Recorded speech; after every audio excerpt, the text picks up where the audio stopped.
This is the Elevate Construction Podcast, delivering remarkable content for workers, leaders, and companies in construction wanting to take their next step.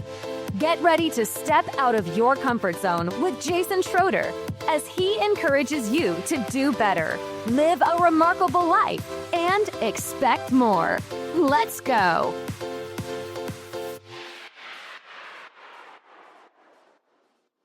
Welcome to the Elevate Construction Podcast, where we help people get back to the basics of fundamentals and training. My name is Jason Schroeder, and today's Build a Little Better podcast is about giving it time. We got feedback the other day that we should do a little podcast topic about this, and I think it's really pertinent because it helps everyone along their career and to have kind of a beacon of hope as you spend time in different positions on your way to the position, the role, the company, or the experience that you were looking for. So here's a little intro to the Build a Little Better podcast topic that we're going to cover. So I did an interview the other day with Davenport, and he said, "Hey, Jason, you really ought to do a podcast topic about young folks giving it time and not being so impatient when they go through their various roles on their way through their career." And he explained to me that it's really about the journey and not the destination, meaning that a lot of folks nowadays are really wanting to go through these positions quickly, not spend the time, not enjoy the journey. They just want to get to a point where it's kind of like I don't want to single anybody out, but where we've arrived at a position. And the point that he was making is there's joy in the journey along the way. And, this is something that I've had to learn.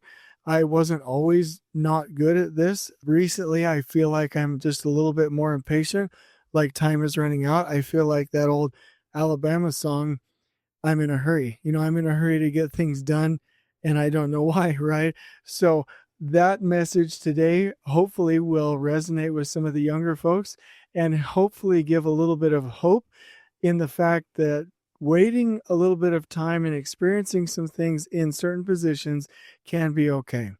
So here's the problem.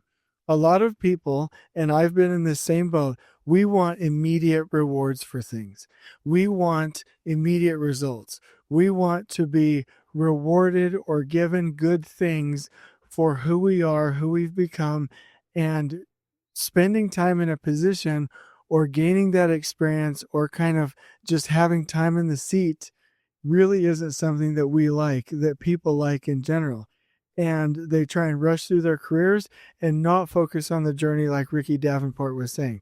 So let me tell you a couple of things, and this will be a short podcast today, but I really think it's going to be valuable for you because there's an observation, there's a consequence if we go too fast. One of them that I see over and over and over is people getting stuck in the superintendent 1 and 2 position. If you take most companies and profile them, people get stuck from the assistant superintendent to the mid-range project superintendent level, and then they do not go on to the senior superintendent, general superintendent, or field director levels in construction.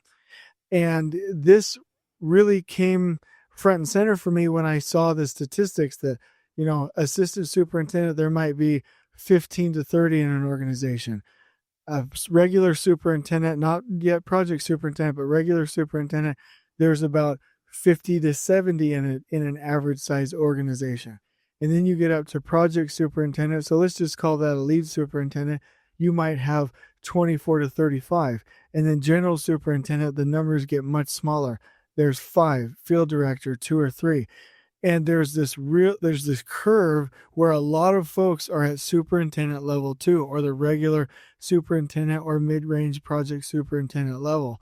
And I wondered why was this happening? And then we went into a series of boot camp trainings for superintendents and asked the question, who knows how to schedule? Who knows how to supervise field engineers? Who knows the basics of being a superintendent? And everyone in the class raised their hand. Most of these folks were super level 1, super level 2, some were super level 3. And throughout the course of that training, we found out, and this is with most companies, most trainings, most positions at this level in the superintendent role, that People say they know how to plan and schedule. People say they know how to manage field engineers.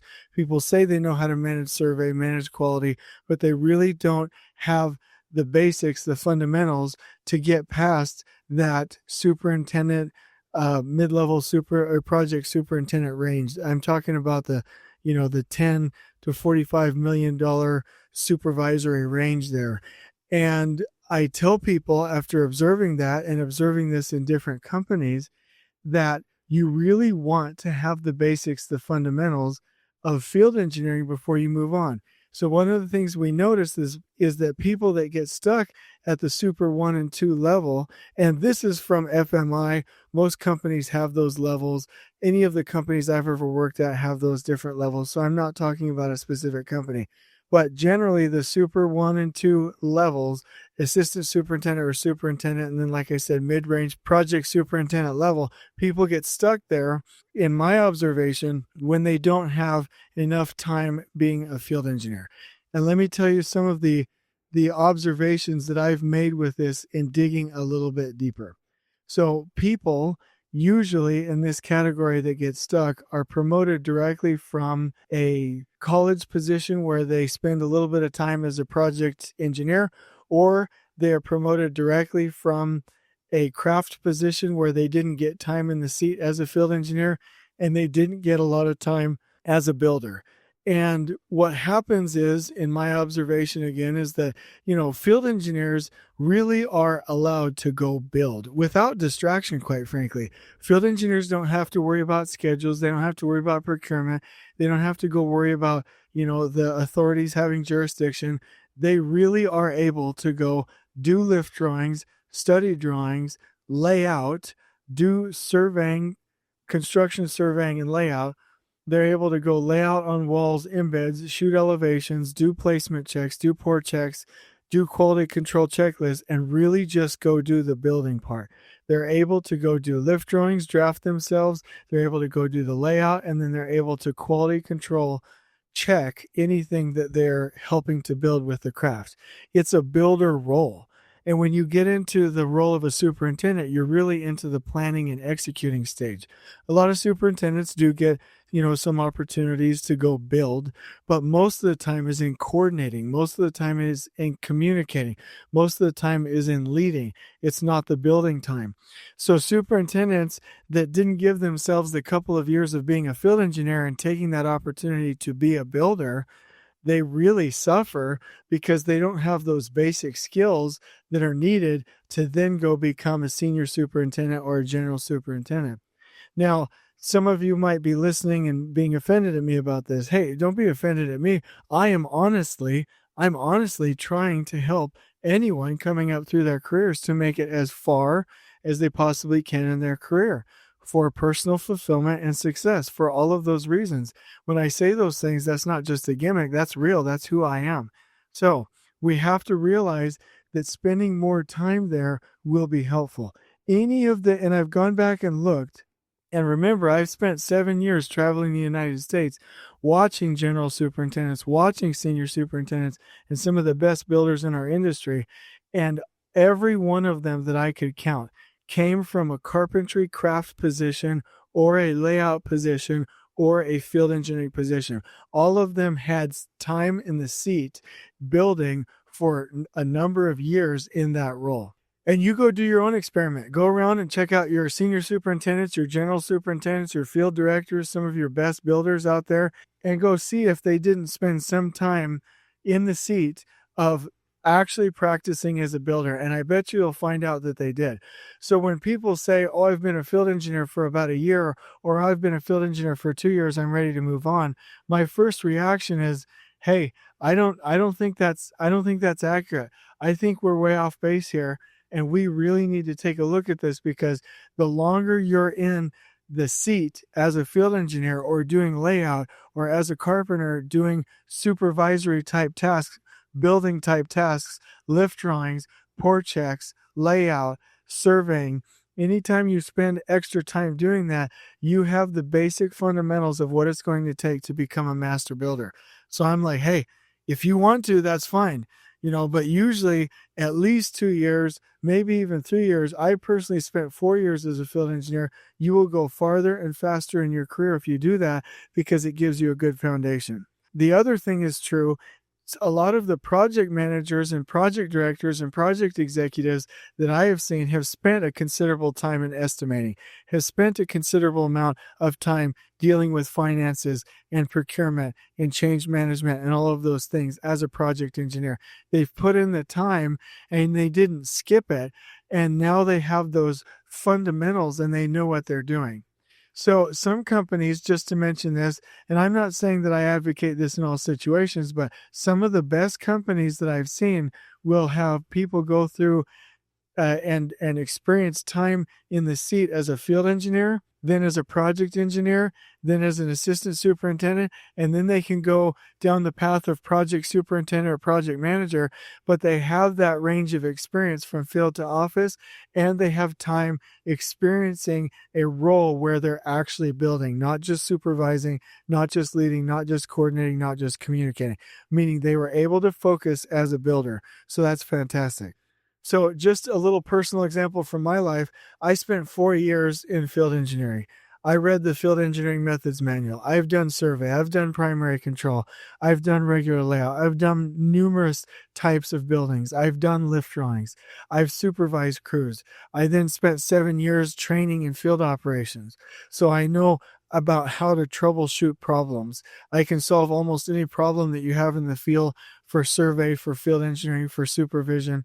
I've spent time with BIM. I've gotten those certifications. I've gotten the DBIA certification. I've gotten lean certifications. I know how to do scheduling. I've been in pre-construction for a time. I have all of these tools in my tool belt. And if somebody knew how long it took me to do that, I mean, over the course of 20 years and spending 14 years at one company, 4 at another, and then 3 at another, like that's a lot of time. Plus the 5 years that I spent out of school working in, mid-sized commercial construction. That's a lot of years. That's like 24 plus years of experience doing hard things and learning these basics. If you ask me to use AutoCAD, I can do it. I know how to use Revit. You want me to go in and do a schedule, I know how to do it. I can use SketchUp. I can use Excel. I can use any of the project management technology that's out there. I can use BIM 360 Field. I can use vPlanner. I know how to run the models when we're talking about BIM coordination. I know how to go do layout. I can set up a total station. I can teach field engineers. I can do all of these things, and you have to get these tools, these skills in your tool belt to go be successful, because that's the good makings of a good general superintendent or a good project director, is you have those fundamentals. So there's a quote that is attributed to a famous artist that says, if people knew how hard I had to work to achieve my mastery, it wouldn't seem so remarkable anymore. And that's really the case. I hate to say it, but experience really does make a difference when it comes to construction and when it comes to being a leader and when it comes to being able to problem solve certain situations.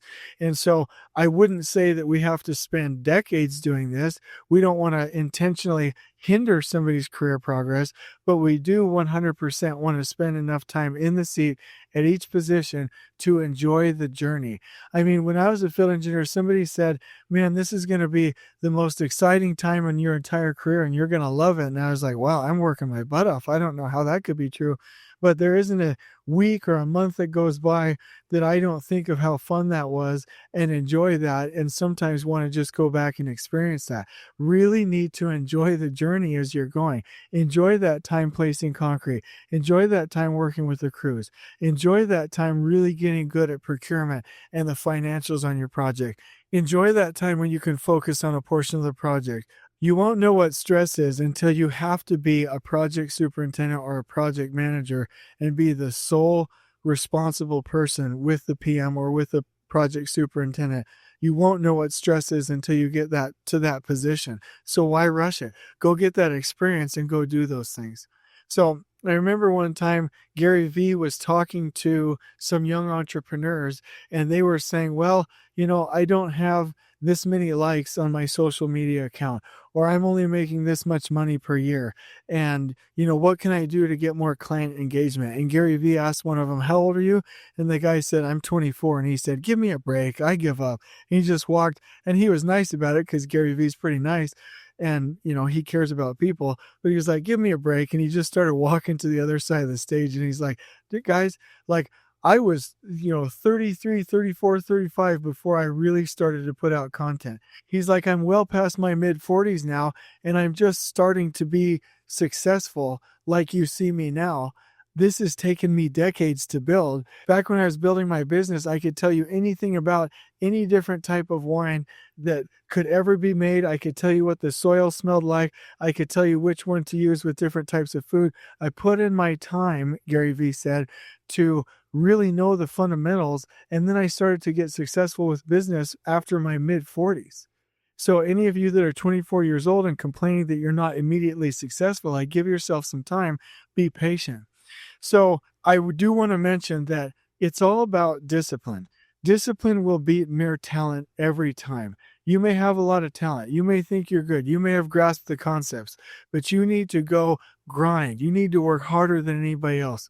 You need to get out there and be smarter. You need to learn better practices. You need to show that you can do it. You need to get some time in the seat. You need to get a little bit of experience. You need to enjoy the ride, get the skills, learn that software, learn those processes, read those books as you go, and really have it down pat to where that's always going to be a tool that you can call upon. So I'm not talking about easy things here. I'm talking about habits. I'm talking about reading. I'm talking about training. I'm talking about developing routines. I'm talking about developing disciplines. I'm talking about experiences. I'm talking about learning from some of the best.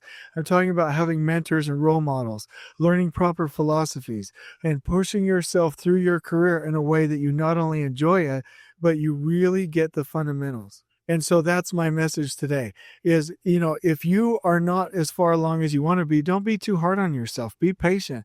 Give yourself time and make sure you're focusing on the fundamentals. Remember that anybody you're looking at, any role model, any mentor you're looking at, they spent years and years and years in the seat and have worked very, very hard, and they've grinded. I don't even know if that's the way to say it, but they grind through their work and they get it done and they get through it with discipline, because discipline will always beat mere talent.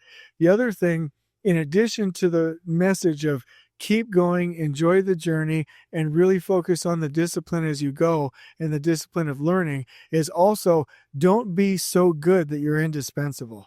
You need to really focus on stretching yourself and in taking risk and asking for that next position once you've spent some good time there. But if you've spent that good time there and you're so indispensable that you're irreplaceable and you haven't trained your replacement, then you can get stuck. So you have to train your replacement. You have to show that you're ready for the next step. You have to start acting like you're in that next role and ready for that next role. You have to make sure there are support systems to where people can get along without you. You have to delegate, and you have to prove that you are not just suited for that individual role. So keep going. Don't be too hard on yourself. Be patient. Enjoy the journey. It's about the journey and not just the destination. So the vision for this would be that people took the time, and at least, even if you don't take the time, at least think about, if I spend a little bit more time in this role, will it do me well in the long term? And am I going into an assistant superintendent position? Am I going into a super position? Am I going into an assistant PM position? Make sure you have all of the skills that you need to build a good foundation for future roles. I can actually mention, and I won't mention names, but like at least 5 or 6, and I know that doesn't sound like a lot, but it's a lot to them, 5 or 6 people that were promoted to assistant superintendent too soon, and now they're stuck. And at least some of them are finally now promoted to project superintendent, but it's been like 10, 15 years. Because it's taken them that much time to catch up and to be able to take the time to get builder experience when they could have taken that time to get that experience early on. So don't be in too much of a rush. I know money's an issue.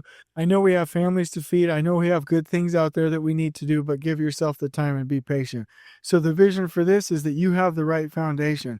And I do want to say the best directors and general superintendents have always given themselves, of everyone that I've ever counted, the time to go be a field engineer, to go be a project engineer, to go be a skilled craftsperson, to go be in survey, to go do these things and attain to those skills and really get that experience. And the ones that don't take the time usually get stuck at around superintendent 1 or 2, PM 1 or 2, assistant PM, assistant superintendent or project manager, and they don't go on to be the senior PM, the senior super, the general superintendent, or the project director. Don't do that to yourself.